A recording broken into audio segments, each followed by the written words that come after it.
Welcome to the Full Dive Gaming Podcast, bringing you a sometimes weekly, more like monthly dose of virtual reality, everything, games, news, what's going on in the podcast. I'm Jay Bratt, a VR YouTuber, not streamer anymore. I'm Nat Brett, a VR enthusiast who's excited to talk about VR stuff today. And I'm Assassin32 VR, who apparently is going to be a streamer after Jay called me out on the last episode. Or VR streamer exclusively. I'm still stressing about that. You got about 20 days till October. You got time to prepare yourself. Buy some Depends. We got to say a quick thank you to our sponsor of this podcast, Schell Games. How many of you out there who've listened to this podcast are so shocked that I said a different name for this one? They've got some news they want us to share with you, some exciting news, and this is a one-off. We're going to have them here. You know, things aren't shaking up too much, but if you haven't been here in a minute, you might notice it is actually a pretty big shakeup. We are in a different environment. We are all together.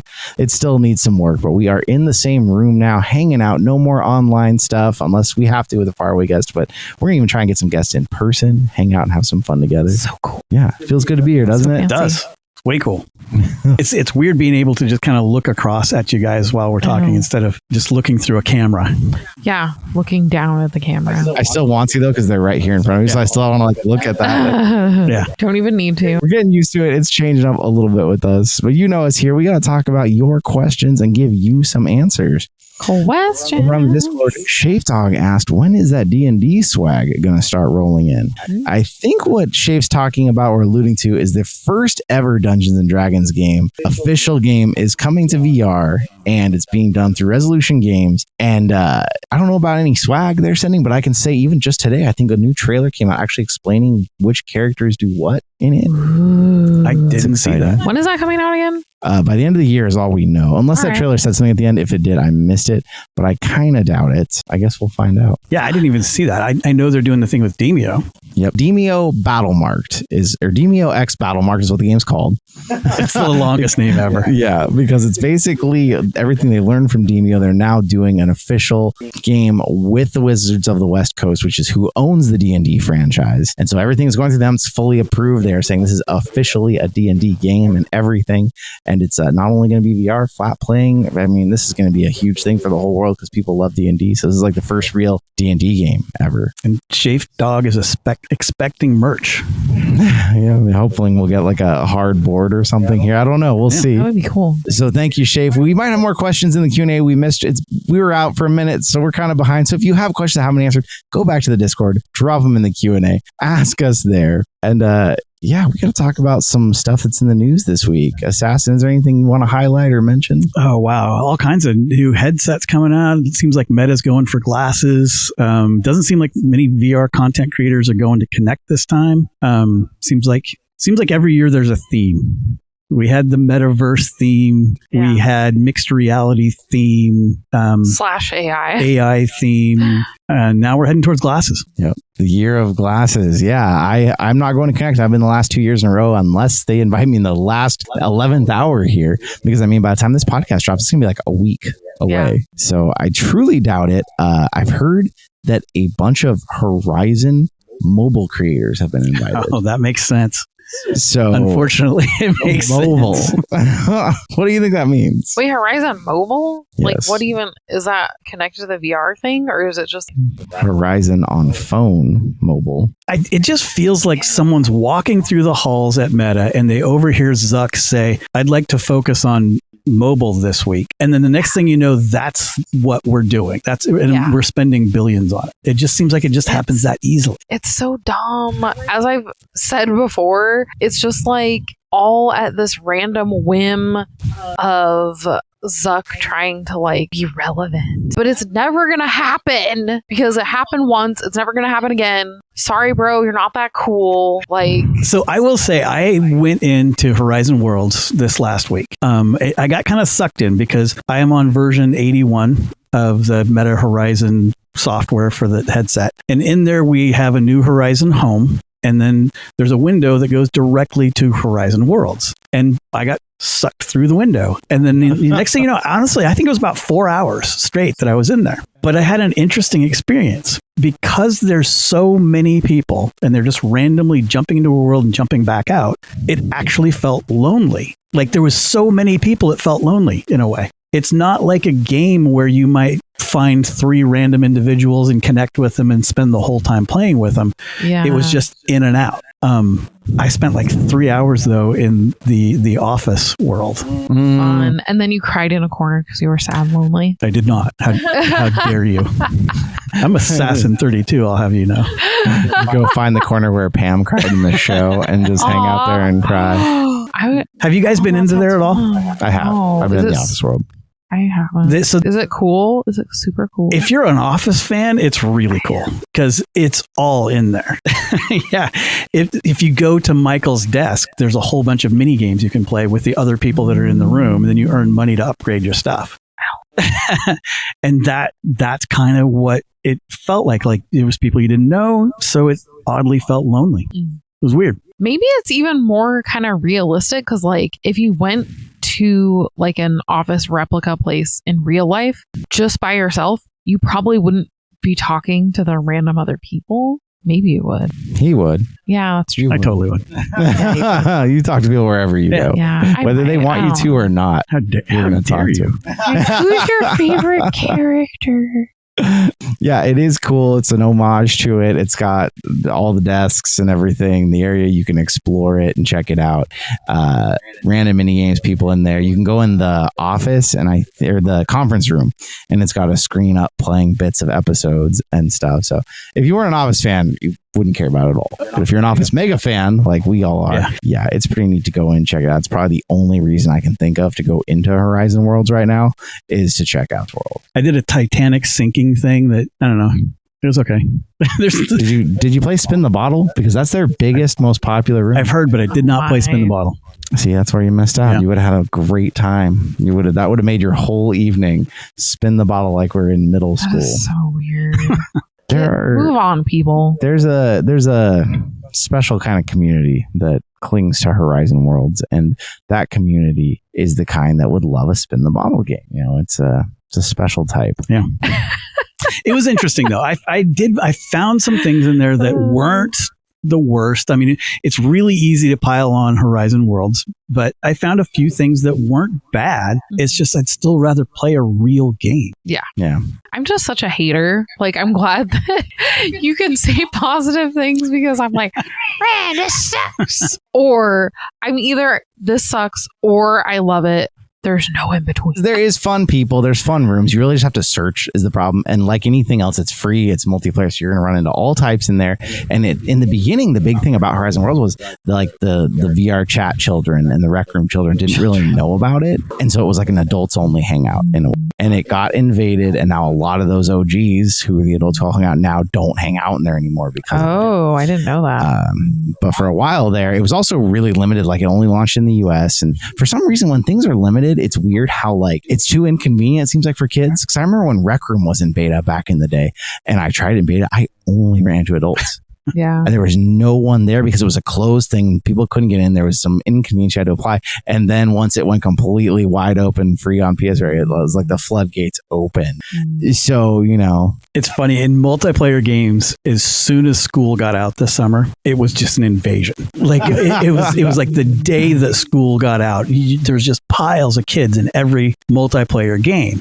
And now we're getting towards the end of the summer, and I'm kind of wondering if that's going to die down. I'm assuming it will. But that's what homework is for. Yes. Getting the kids out of the VR. What's funny, I don't mind playing with kids, but I lay down the law immediately in multiplayer games. It's like, if you sing, I'm booting you. If you constantly ask to go do something else, I'm booting you. If you wave stuff in my face the entire time, I'm booting you. If you turn on loud music in your room. Yes. But what's funny is I'll be playing at 2:00 in the morning, our time, which is like 5 a.m. on the East Coast. And there might be a 10-year-old kid and his mom is feeding him chicken nuggets. And it's like, what time is it where you're at? What are you doing? What's the world doing? That is great. I'm doing it to test like battery head strap life and things like that. So I'm suffering through all night long. But then there's just random kids that are just there. Chicken nuggets, Mom. Yeah. That's the other thing. If you make popcorn and want to eat it in my ear, you're getting booted. That's just it. That could be for any age. Yeah. And they forget. They don't even mean to. They thought they muted their mic and they're just crunching away. What's funny, though, if you lay down the law immediately, then they kind of fall in line and everything's okay. Kids need structure. Yeah. I'm here to provide it. Yeah. You're basically their VR babysitter. Somebody's got to. It's like 5 a.m. on the East Coast. What are these kids doing? Eating chicken nuggets. And that's Meta Connect for you. Yeah. Pretty much that's all the hot goss we have is that the mobile creators are there and developers are going as usual, but maybe no Quest creators that I know of unless they got in through like a gaming company or something they work for. So it's going to be interesting. We'll keep you posted here on what happens. I'll be streaming. I don't want to watch it now because I liked seeing you there. Well, now you'll see. Now I'll be here. I'll be in the other room. I'll be so close. Just streaming it like the olden days. It's a good time. Like a few years ago, I'm in chat and I'm like, okay, Jay, on the count of 3, you got to cough. And then on stream, you heard just the right time. Zuckerberg's mic picked me up coughing. Yeah. It's okay though. There's so much going on right now. Honestly, we don't have any shenanigans. I'm okay for a break from some of the travels. I'm saying that as we're recording this podcast, I am hours from leaving for Miami. Little teaser for all of you. We're going to be hanging out with some Red Bull people and stuff. So who knows what's going to happen? I might be cranked up on Red Bulls for the next 3 days and not sleep. That sounds pretty good. you have an energy drink just out of frame over there. Well, we got some more news to share with you. We already alluded to it earlier in the episode. Schell Games has something that just dropped. If you keep up real well, you would have noticed in the past couple days. But if you have followed the series for years, there's a game series called I Expect You to Die. And it is I would describe it as a kind of escape room puzzle game, but with a twist of being built into a spy world. Now, for everyone out there who's never tried, it's hard to imagine if you've been in VR long, you haven't ever heard of it. But for those of you who haven't, we're going to do our best to avoid spoilers. We'll talk only probably about first levels or first games, keep it as best as we can. But basically, per the title, what does it expect of you, Assassin? So when I first got into VR, I didn't get this game because the name I Expect You to Die just seemed weird, and I didn't really know what was going on. And then I kind of looked into it a little bit, and it seems pretty cool. It really just amounts to you're going to die multiple times before you get through a level. I actually watched someone stream it one time that claimed that they were playing it for the first time and got through a level without dying. You're like, yeah, you did not. I've never played it. I've just watched tutorials for hours before this. But you're going to die multiple times, and you're going to learn a little bit on each level, and you're just going to keep advancing through the game, just learning little bits and pieces until you eventually get through and finish a level. And when you do, it feels really good. Like, it feels amazing to accomplish a level. Yeah, true. Yeah, because it's not easy. It is a challenging escape room puzzle game. And a big difference with this one versus others, when you think of an escape room game, typically you have all the time in the world in escape rooms. You can look around forever. You can try to solve puzzles forever. This game mixes in different dynamics. So sometimes, like when in the very first level, the very first game, you're in a car and you can look around for as long as you want. But then you realize you need to get something outside of the car where there's toxic gas. So guess what? If you open that window, you have a very short window of time to get something and close the window again. Yeah. And there's events like that all throughout it. You activate something that puts you suddenly on a timer, makes you frantic. You have to try and figure out what you're doing. You usually end up getting killed. And then, okay, next time I kind of have a better idea what I got to do. And so it's this mix back and forth of you have all the time in the world. And then suddenly you have a bomb in your face. It's about to go off. You have to defuse in the next few seconds or you die. Yeah. And that's how it really turns this whole thing on its ear of normal escape room games where it seems so chill, but then all of a sudden you are under a clock about to die and you are frantic. Yeah. You didn't try it back in the day, Nat. I tried it very briefly back in the day. So tell me about what you remember from the first time you tried it out. I mean, I just remember basically that it existed and I tried it. I didn't really remember like anything because that was like way back in the day. When did it first come out? Do you remember? Oh, the first game was like the early days of PSVR, I remember. And it probably came out on PC before, but I remember the first game was something I saw a video on YouTube of, I think even before we had our headset. And I was like, wow, that game looks really cool. I want to try that because I love puzzle games. I love escape rooms. And it was like, this is a really neat take on it. But I remember when it first came out and people were playing it, people on Reddit were saying that at the time, just the opening credits of the first game so good was like their best experience in VR they've ever had. The opening credits are awesome. So I think the first game was, I want to say 2016 for the first game. And then there was maybe a 5-year gap in between, and then only 2 years in between the second one and the third one. It was much quicker. And when they dropped the third one, it was like, hey guys, we're coming out with a new game in like a week. And then it was here. Surprise. Yeah. So, which was really cool. But the whole thing is like a spy theme. So it's kind of like Austin Powers, a little Maxwell Smart, a little 007. It's all kind of built into it in a really cool way. And one thing, I won't get into it. I was gonna have a spoiler. I'm not gonna do it. In the beginning, as we're talking about the opening credits, it does feel very James Bond. Yeah. The music that's going on, the scenes you're shooting through in VR, it's really cool. Yeah. And every game has an opening sequence. I have to just say it's so funny because our young editor was playing one of them. And during the opening credits, he was like, what is this, Incredibles? I can see that. For youngins, they might think of the Incredibles and not 007. I could kind of see an Incredibles vibe a little bit. Yeah. Little. But it's very 007. It's very like, and the music is so good. The credits are so cool because it's like, it's a very VR experience. It's not just like, oh, you're looking at stuff. Like there's stuff around. Again, though, it's VR done right in a lot of ways because even though it's kind of cartoony graphics, there's one scene, especially I think in the third one, where you start off sitting on a couch. And I had my cell phone. I got a text. I picked up my cell phone and then I tried to set it down on a couch next to me that wasn't there. And I was just kind of leaning. That's when you know it's good. There. And I'm like, no, I'm so absorbed. I forgot that I was in VR. Like Walkabout. Kind of like Walkabout in that way. Yeah, it's just very well done. Very good mechanics. There's not always a single way to get through a mission. There's multiple ways. There's times I've played a level and at the end of it realized I didn't even use all the tools in the level. So if I replayed it, I could do something totally different. So there's kind of some choose your own adventure stuff going on there. Really cool series. And so the big news is that for the first time ever, you're going to be able to get the whole trilogy as a bundle, 40% off altogether. If you already have one of them, you can still get 40% off all the others. So the whole I Expect You to Die trilogy is being released as one bundle, whether you're getting it on Meta, on Steam. And for those of you who have never tried it, you can get the whole trilogy and play through it's like 19 missions total all together. So it ends up being like a really full length game.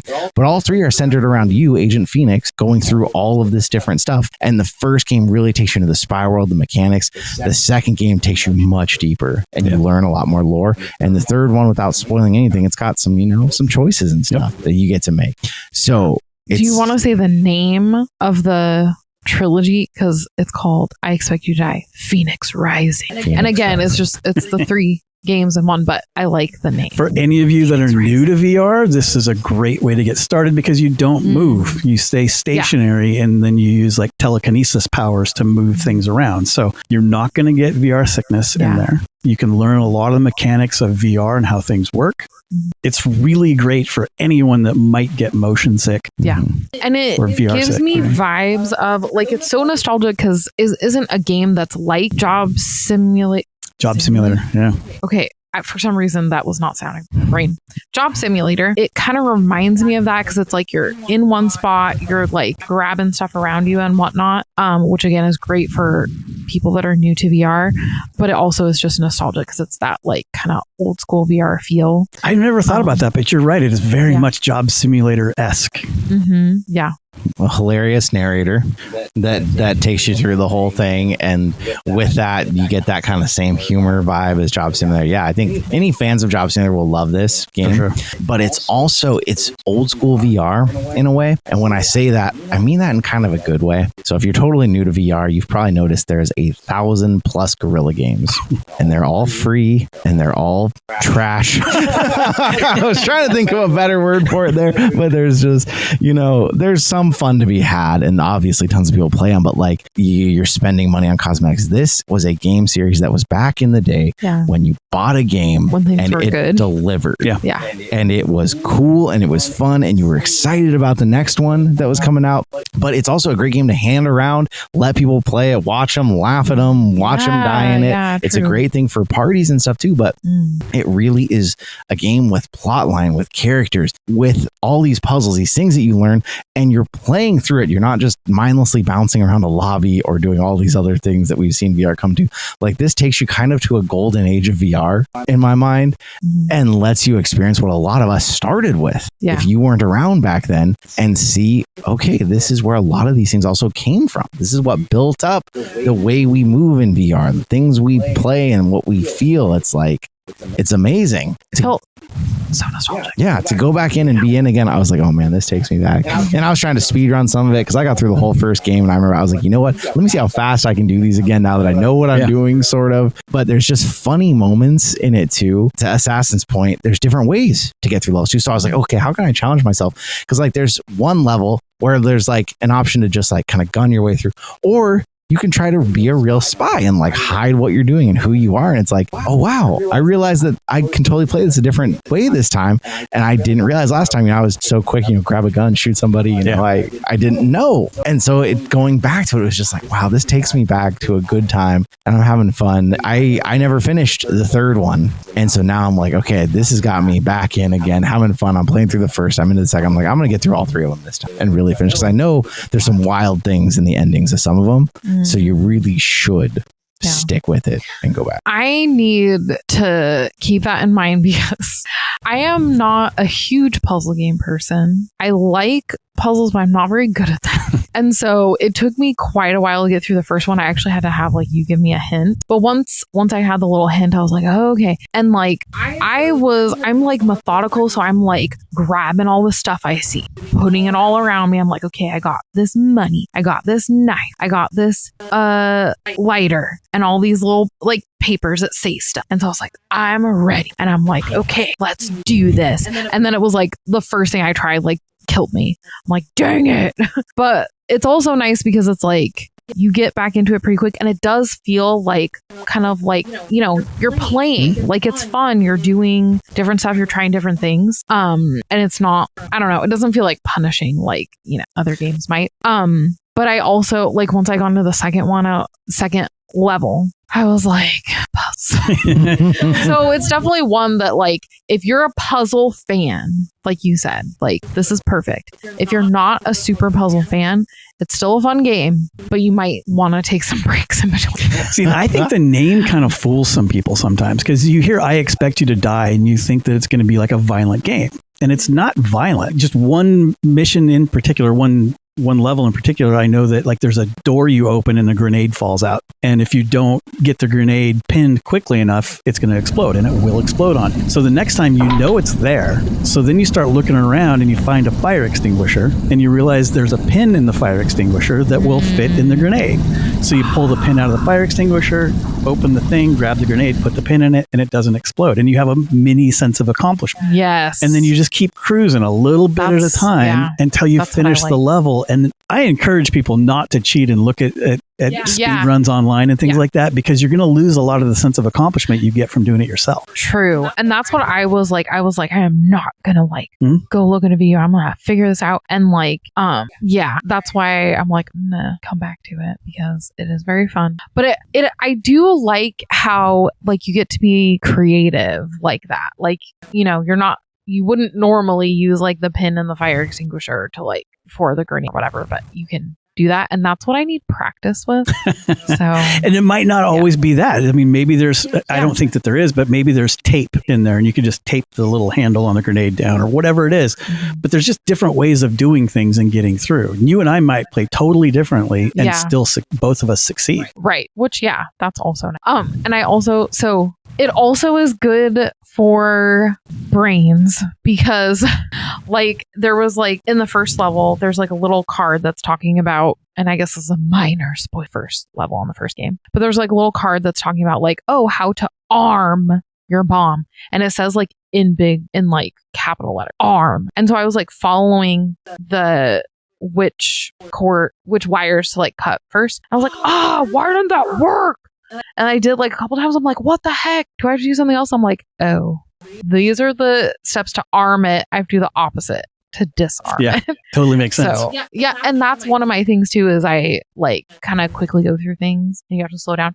So it's a good game for honing your skills, things that you need to work on. It's memory. It's a game of memory in a way, because you're learning these puzzles as you go through them. And if you do get to a level where you're like just totally stuck, you're not figuring it out, then go look at a tutorial or a speed run. Just see how much you need to get past part and keep going. Because there is a storyline, the voice acting, the narrator, the villain. Like, there's so much to discover through it. That don't get hung up on a puzzle and give up though. Like, keep going. And because that's a big part of it too. It's really cool. And as you go through each game, it gets deeper and deeper. And the music in the game, it's so freaking good. Yeah. It's really good. Can I talk about, I know I've been talking, I talked about the music a little while. Yeah. So it's very good. I was so excited because the third game, the person singing is Haley Reinhart, which maybe people don't know her. She was on American Idol back in the day, like season 10 or something. And she is an amazing singer, and she sang with Postmodern Jukebox. So it was, I was like, what? I immediately knew. I was like, this is Haley Reinhart. She's so good. And she has like this like strong jazzy voice. So it's like perfect. And like, and of course, you know, the credits just are really good anyway. So it's so good. And I've had like I Expect You to Die, like there's the 3 different theme songs for the 3 different ones, but I've had it stuck in my head. I'm like, I expect you to die. Copyrighted. See, I don't even know who that is, but I know it sounds really good. And if someone can sing, I'm kind of into it. And you just gave me an idea. We should have like every episode there should be Nat's Nuggets. And like have just one thing like that where it's like, you didn't know this, but guess what? Yeah.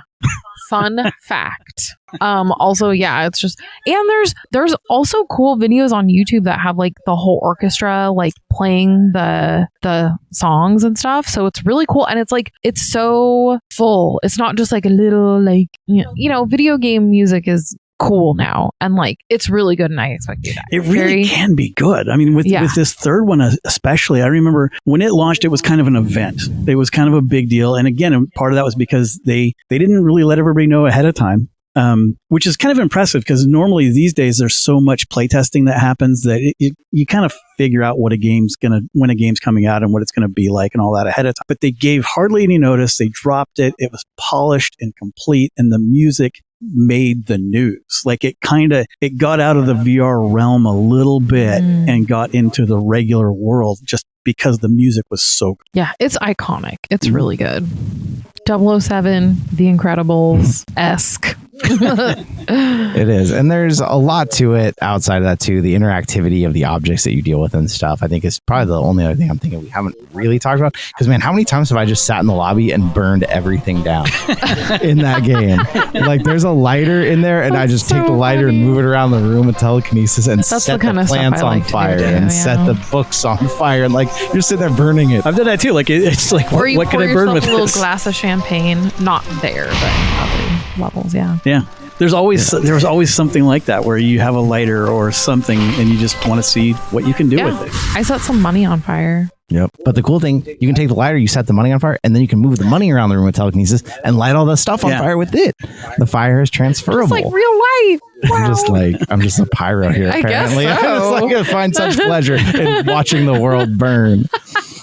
So do you think that burn pyro simulator? Do you think Jay burning things in a game prevents him from burning things in real life? Or do you do both? Do you still burn things in real life? I haven't been as much of a pyro as I was since I was a kid. I was pretty bad, though. Oh, yeah. My grandma burned trash because she was outside of city limits, and I always volunteered for that. I was so excited to take the trash out to the burn barrel and set it all on fire and watch it burn. That's where you got the name Jay Burned. There was a few accidents. Once lit the bush on fire next to the barrel. Nothing serious ever, but I was quite a pyromaniac when I was a kid. I just loved it. I got in trouble for playing with matches as a kid. Mm-hmm. And I had to go, like, my parents made my sister and I go to, like, the fire department or something and have them give us a lecture. No way. Talk. Yeah. Sat you down. Yeah. It was man. horrible. It's funny. Out of the three of I us, never played with matches again. out of the three of us, I would assume I was the pyro, but I don't have any fire issues whatsoever. Oh man, I have put aerosol cans in burning things, and I've done that was terrible pretty fun. things. Do not do this at home. Yeah, don't do it. Not recommended. Just go and I expect you to die and set stuff on fire there. Yes. Safe. Yes. Safe in there environment. instead. So yeah, basically summarize now the whole trilogy's in one spot. Go back and check it out if you haven't already, or go back and revisit it, see how you feel, and tell us how you feel about it now that you're back in it. It's the golden age in a way of VR, which just scares me to be saying that at this point already in VR, but like it's when you paid for games and then you got a good game. Mhm. And they didn't have to update a whole bunch. They didn't have to change it a whole bunch. The game came out and it had great music and interactions and you had fun with it. And now you can get it all and you don't get motion signal. It doesn't Maybe have you bouncing around and stuff. Yeah, maybe on Discord we could like trade just tips. Instead of watching a video, we could be like, so this level, I'm at this part. So if you have an issue, Give me a at hint. the Nat Brat Yeah. and with your question. Don't know. I'm going to be the one asking you guys. It's like the Nat Rat helpline right there. I need hints. I just like a little hint because I, like Assassin said, I want to feel the accomplishment of getting through it. But also, if I don't have a hint, maybe sometimes. lead me when I want to be led. One thing I got to wonder, so with the pacing of their game releases, so it was like several years and then it was just a couple years. Now we are 2 years since the last one. Come on, Schell Games. Drop number 4 on us. Like, do the same thing. Maybe this fall? That's what other people are saying. But isn't it something where like a whole bunch of people got the first game and not as many the second game and not as many third game, and then people are... I think that's how sequels like work. I But don't then know if people are talking that's... about the fourth one. I don't know if that's verified in any way or shape or form, but like now if you had the first one, you never got the others, now you can go get them on sale in the bundle. Yeah. And who knows? I think that works that way too. I mean, the first one's always the biggest, even though it may not be the best. Moss Book 1 is an awesome game, but Moss Book 2 is a spectacular game, and it has not sold as many, doesn't have as many reviews. I think that's kind of standard for games. So even the more reason. Okay, now I'm really excited to like get my little hint or hints and like get through the rest. I want to see all these things you're talking about that are like the lore. One thing we haven't talked about too, if you set that game, you can play all the way through that game. You can set it aside. Any of the I Expect You to Die games, set them aside for 6 months and replay them. It's almost brand new. It's almost brand new again. You'll get through faster than you did before, but you'll still stumble on some things. The submarine mission is just one of my favorites. I love Not a that tough one. one. That is a tough one. In my mind, that was the toughest one in the first game. I think Was the it submarine. probably was. And maybe It's that's, because it was so time based. Yeah. You know, other ones you'd have more time. Okay, solid puzzles, you can take a breath. Like that one, it was like you're trying to ascend in the submarine. You have to get the things done before you hit critical points of pressure. So that one was a tough it's one. great. Like the windows start cracking and you got to caulk them. And then, I mean, there's so many things you got to do in that little space that you're in. Mhm. But I mean, if you don't play that for 6 months and go back and try it again, you're going to almost start from the beginning. There might be little things where you kind of go, oh, wait a minute, I remember I need to do this. But it's got a lot of replayability. Mm-hmm. Well, and like you said, you can do it a different way too. Yeah. So What's your guys' personal favorite mission? I don't. It's funny because although I hated the submarine in the moment, once I beat it, I was like, I felt on top of the world. I was like, that was so tough. Yeah. I died so many times. I had to learn the steps, learn the process. But once I beat it, I was like, it was so rewarding. Yeah. It makes me understand those people that play Dark Souls because I've never played those kind of games. Yeah. But I kind of get it just a little bit. Like you go up against a challenge like that and you beat it finally and you're like, I am amazing. Yeah. Yeah, true. Yeah. Or you're like me and you're like, oh, give me a hint, please. And then you're still like, I'm amazing. For me, this I believe it's part 2. You're backstage while there's kind of a performance going on and someone's singing, and there's a lot to do on that one. That one sticks out in my mind as just a really memorable one for me. There's a lot of them though. If I sit here long enough, I'll go through all of them. I'll go, yeah, that's my favorite too. Yeah. That's my favorite Name all too. 19 levels. The train. Oh, the train Yeah. was so good. I brought that up. You were gonna Oh, the train say was that. so good. Yeah. And it's funny because I don't remember details of it, but I just remember the feeling of really enjoying the train one. Mm-hmm. I got to go back and play that one now. There you go. Well, and if you're out there and you haven't gone back, now is the time. The trilogy is out. I expect you to die Phoenix Rising. You can go play it all again or play it for the first time if you haven't. Join the Discord. We'll help give you tips where we can. But yeah, it's definitely something. Just Not go get me. it. Like, it's one of the classics of VR. I feel like you have to have. And you'll play it and then you'll put a friend in it and then you'll watch them do something different or something. And it's one of those ones I have such fond memories of playing it on the PSVR with people and getting through it and watching some of them rage quit. You know, that could be fun too. I expect you to buy it. Is the trilogy on PS? I hope so. We'll verify that by the time the episode comes out. But yeah, I expect you to die. Obviously, what we've been playing lately, but I think we have time here. What else have we been playing? What's something quick in VR that we want to talk about? Really, I expect you to die. I did the Horizon Worlds thing. That's kind of been it for me since the last episode. We recorded, I don't know, maybe 10, 12 days ago, somewhere around in there. Look at us on a roll. I have been playing some free games again. I've been culminating some free games list for all of you out there because you like those during the holidays. And I got in Gang Warfare. Now, this game has only been out like weeks. Already has 10,000 reviews on Quest. I haven't even heard about this. It's free. It's early access. And the reason why is because this is kind of like your like mobster game that you want in VR. Like, you start the game and you decide you're a cop that they fake as death, and you decide, okay, am I going to go back in now undercover and do the right thing, or am I going to just go totally opposite? Am I going to become a total gangster? Or am I just going to be a mercenary and focus all on money? And then you have missions that you go on. You unlock new guns, new weapons. You upgrade stuff. Like, everything about the bones of it is like a game you really want, but it is early access, rough looking, a little rough to play, but like I can see where like videos of it on TikTok have blown up because it's kind of like Nightclub Simulator was when it was free. Like, you're in there just pounding people, throwing them downstairs, shooting stuff, gunning through these missions.